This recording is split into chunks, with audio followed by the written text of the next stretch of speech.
तो आप सब जानते ही होंगे, इनको इनकी डांसिंग स्किल्स के लिए जितना ज़्यादा ट्रोल किया जाता है ना, उतना ही ज़्यादा एक टाइम पे इनको अप्रिशिएट किया जाता था for his performance as IPS officer Sandhya Rathi. हाँ जी, ये वही संध्या राठी हैं जिन्होंने जब टीवी में डेब्यू किया ना, तो हम सब तो उनके फ़ैन बन गए थे because her acting and her performance as IPS Sandhya Rathi was so good, like literally too good.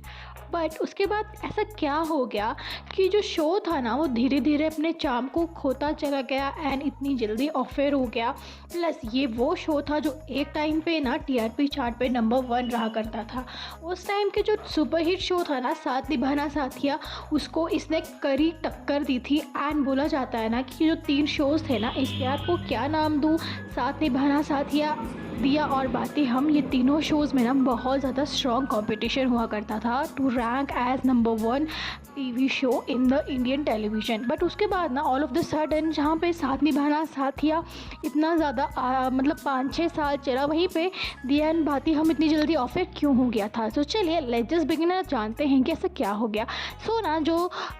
संध्या राठी है यानी कि दीपिका सिंह है ना, दीपिका सिंह का जो जन्म हुआ था वो दिल्ली में हुआ था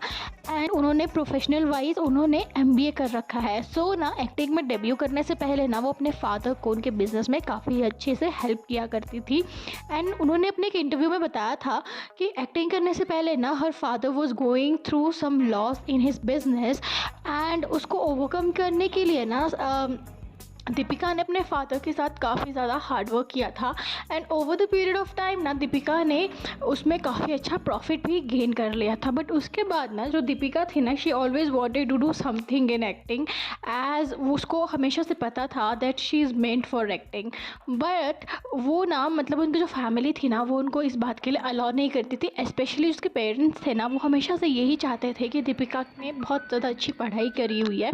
सो वो ना अपने इस प्रोफेशनल पढ़ाई को ही आगे लेकर जाए एंड अपने करियर में कुछ करे। बट स्टिल दीपिका बताती हैं कि वो चोरी चोरी चुपके ना ऑडिशंस को दिया करती थी and after struggling for like a lot of time उसने उसको जो दिया एंड बाती हम मिल गया था। एंड जब वो उसको दिया और बाती हम मिला था ना, that time her acting skills वो नॉट दैट गुड, जिसकी वजह से उसको काफ़ी सारी जो एक्टिंग क्लासेस वगैरह हैं वो लेनी पड़ी थी एंड अपनी जो परफॉर्मेंस है उसको काफ़ी अच्छा बनाना पड़ा था। सो उस शो में जो उनकी पेयरिंग की गई थी वो की गई थी सूरज यानी कि अनस रशीद के साथ। And we all know that आज की डेट में अनस रशीद ने टीवी शोज़ को छोड़ दिया है and he is happy doing farming professionally. So उसके बारे में ना हम कभी बाद में बात करेंगे, पर जो अभी हम बात कर रहे हैं वो संध्या के बारे में बात कर रहे हैं। सो ना उन्होंने एक्टिंग क्लासेस वगैरह ली एंड शो को काफ़ी अच्छे से बड़े मुकाम तक पहुंचाया। इवन ना जब ना उन दोनों के इंटरव्यूज़ वगैरह होते थे ना, तो उसमें उनकी केमिस्ट्री काफ़ी ज़्यादा अच्छी दिखती थी एंड सबको यही लगता था कि wow, like literally they both are like diya and बाती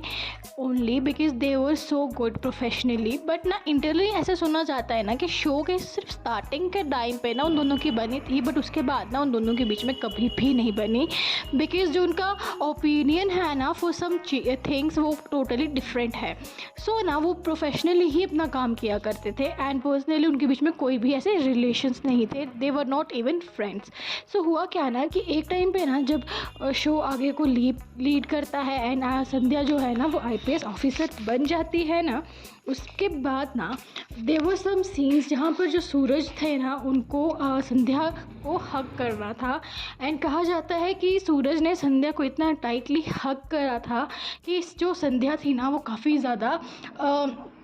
अनकंफर्टेबल महसूस करने लग गई थी and like she literally want him to push कि पीछे हो जाओ। But still he was so much into that scene कि उन्होंने उनके वो इशारे को नहीं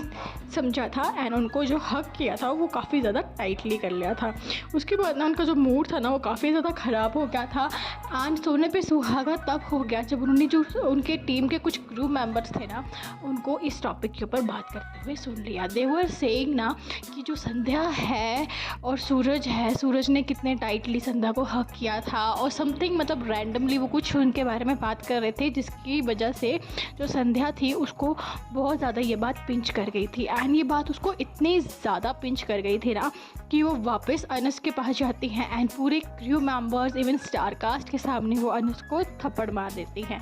एंड ये बवाल इतना ज़्यादा हो गया था ना कि लाइक पूरा का पूरा जो शो का शूटिंग था वो बीच पे रुक गया था, बिकॉज अनस एंड दीपिका दोनों ने ही एक दूसरे के साथ शूट करने से इनकार कर दिया था। एंड जो शो के प्रोड्यूसर्स थे उनको खुद सेट पर आना पड़ा था to handle this matter. Even ना उसके बाद जो अनस थे ना उन्होंने तो इतना भी कह दिया था कि वो सिंटा यानी कि जो इन लोगों का एक फर्म होता है ना एक्टर्स लोगों का जो उनके प्रोफेशनली काम को हैंडल करते हैं वहाँ पर दीपिका सिंह की कंप्लेन कर देंगे। एंड ना अगर वो उस टाइम पे ना उस जगह पे उनकी कंप्लेन करते ना एंड उनके ऊपर जो ये चार्ज लगा था ना ऑफ हैरेसिंग हर को स्टार, अगर वो प्रूव हो जाता ना तो दीपिका को शायद फिल्म इंडस्ट्री उस टाइम पर छोड़नी भी पड़ती। सो ना जब ये पूरा मैटर हो गया ना तो उस टाइम पे जो दीपिका के हस्बैंड है यानी कि रोहित राज गोयल, जो उस टाइम पे वो उनके शो के डायरेक्टर हुआ करते थे, एंड उन्होंने दीपिका को समझाया कि this is just a misunderstanding and ऐसा कुछ भी नहीं हुआ है। जिसके बाद ऐसे तैसे जो उनके शो के प्रोड्यूसर्स इवन जो शो के टीम मेंबर्स एंड सब थे उन्होंने अनस और दीपिका को बिठाकर समझाया एंड इस पूरे मैटर को हैंडल किया। सो ना ये मैटर बहुत ज़्यादा बड़ा था। इवन ना इस मैटर पे ना जब वो रोहित राज गोयल जो कि दीपिका के हस्बैंड हैं उनको भी लाया गया था, बिकॉज बोला जाता है ना कि शो के शूटिंग के दौरान ही ना दीपिका और रोहित का जो अफेयर था वो स्टार्ट हो गया था and they were so much into each other कि वो ना शूटिंग में ध्यान से काम नहीं किया करते थे and maximum time Deepika Singh के मेकअप रूम में ही स्पेंड किया करते थे। इवन ना जिसकी वजह से शूट जो है ना वो काफ़ी टाइम बीच में लेट भी हो जाया करता था। So over the period of time ना जब उनके जो को एक्टर्स एंड सारे क्रू मेंबर्स ने इसकी कंप्लेंट उनके प्रोड्यूसर्स को की थी ना तो उन प्रोड्यूसर्स ने इसको पूरे टॉपिक के ऊपर काफ़ी ज़्यादा स्ट्रिक्ट एक्शन लिया था एंड रोहित को वो शो छोड़ना पड़ा था। Yes you hear them right कि रोहित को ये शो छोड़ना पड़ा था, ना कि रोहित ने खुद इस शो को छोड़ा था। जब दीपिका से इस पूरे मैटर में पूछा गया था ना तो दीपिका ने ये कहा था कि it gets really uncomfortable for her कि उसका हस्बैंड उसको अपने आंखों के सामने किसी और को रोमांस करते देखे, इसीलिए रोहित ने शो को छोड़ दिया है। बट जो इनसाइडर की जो बात थी ना वो ये थी कि उनको जो शो के प्रोड्यूसर्स थे ना उन्होंने शो को निकाल दिया था because of his continuous complaints about कि वो दीपिका को ज़्यादा फेवर करते हैं या फिर टू उस शो की जो शेड्यूल है उसको प्रॉपर्ली सेट नहीं कर पाते एक्सेट्रा एक्सेट्रा। इवन ना उसके बाद भी ना जो शो की जो कंट्रोवर्सीज थी ना वो कभी भी रुकी नहीं and over the period of time बढ़ती रही। बिकॉज सबसे बड़ी कंट्रोवर्सी तो तब हो गई थी जब जो शो में विक्रम का कैरेक्टर प्ले कर रहे थे ना एक्टर, उन्होंने इस शो को छोड़ दिया था एंड उनको जो रिप्लेस किया था वो किया था किसी और एक्टर ने। एंड ये भी गौतम गुलाटी ने इस शो को छोड़ दिया था एंड इनको रिप्लेस किया था करण गोदवामी ने।